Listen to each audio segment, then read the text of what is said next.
Qu'est-ce qui t'énerve avec le SRP? Ce qui m'énerve avec le SRP, le Single Responsibility Principle ou encore principe de responsabilité unique en français, c'est que c'est le principe solide le plus mal compris de tous.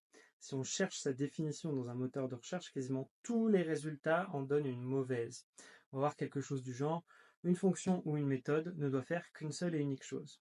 Bon, déjà, bon courage pour savoir ce que c'est une seule et unique chose, parce que les gens dans les débats sur les tests unitaires, ils cherchent encore.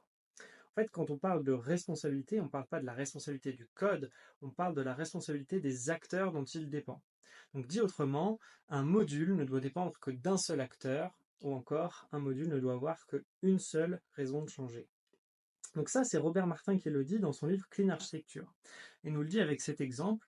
Imaginons qu'on ait une classe employée qui ait deux méthodes. Une méthode calculer sa prime et une autre méthode déclarer ses heures. Et bien ça, c'est un exemple typique de violation du SRP, puisque le calcul de la prime, ça dépend de la direction financière de l'entreprise, de ses bénéfices, etc. Alors que déclarer ses heures, ça dépend de la direction des ressources humaines, du code du travail. Donc tout ça, en fait, c'est deux acteurs qui peuvent avoir des besoins contradictoires. Donc il ne faut pas essayer d'y répondre au même endroit dans le code. Il faut séparer. Donc ça nous montre bien que en fait, le SRP est un principe purement organisationnel et qui dépend en fait du contexte dans lequel le code est produit.